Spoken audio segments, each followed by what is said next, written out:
Micro finance തട്ടിപ്പിൽ 15 കോടി രൂപ തിരിമറി നടത്തിയെന്ന വി.എസ്. അച്യുതാനന്ദന്റെ പരാതിയിലാണ് വെള്ളാപ്പള്ളി നടേശനെ ഒന്നാം പ്രതിയാക്കി കേസെടുത്തിരിക്കുന്നത്. SNDP യോഗം president M.N. Soman, micro finance coordinator K.K. Maheshan, പിന്നോക്ക വികസന കോർപ്പറേഷൻ MD ദിലീപ് കുമാർ, മുൻ MD M. നജീബ് എന്നിവരാണ് മറ്റു പ്രതികൾ. അന്വേഷണത്തെ ഭയപ്പെടുന്നില്ലെന്നും സ്ഥാനം ഒഴിയില്ലെന്നും വെള്ളാപ്പള്ളി നടേശൻ പ്രതികരിച്ചു. എന്നെ സംബന്ധിച്ചിടത്തോളം എനിക്കൊരു ഭയവുമില്ല. ഇപ്പോൾ ഒരു FIR രജിസ്റ്റർ ചെയ്തു എന്ന് പറഞ്ഞുകൊണ്ട് ഞാൻ ഒഴിക്കാനോ നാട് കിടക്കാനോ ഒന്നും ഞാൻ പോകുന്നില്ല. ഞാൻ ഒരു കുറ്റവും ചെയ്തിട്ടില്ല. സാമ്പത്തിക തിരിമറിയും ഞാൻ നടത്തിയിട്ടില്ല.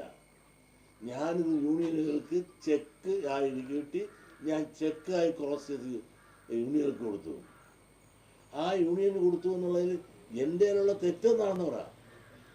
5% പലിശയ്ക്ക് വായ്പയെടുത്ത പണം 15% വരെ പലിശയ്ക്ക് യൂണിയൻ അംഗങ്ങൾക്ക് വിതരണം ചെയ്തുവെന്ന പരാതിയിൽ കഴമ്പുണ്ടെന്ന് കണ്ടെത്തിയതിനെ തുടർന്നാണ് വിജിലൻസ് നടപടി. സാമ്പത്തിക തിരിമറി, ഗൂഢാലോചന, വ്യാജരേഖ ചമയ്ക്കൽ, ഔദ്യോഗിക പദവി ദുരുപയോഗം ചെയ്യൽ എന്നീ കുറ്റങ്ങൾ ചുമത്തിയിട്ടുണ്ട്. വിശദമായ പ്രാഥമിക അന്വേഷണ റിപ്പോർട്ടും FIR-ഉം ഈ മാസം 27-ന് അന്വേഷണ സംഘം തിരുവനന്തപുരം പ്രത്യേക വിജിലൻസ് കോടതിയിൽ സമർപ്പിക്കും. റഹീസ് റഷീദ്, മീഡിയ 1, തിരുവനന്തപുരം.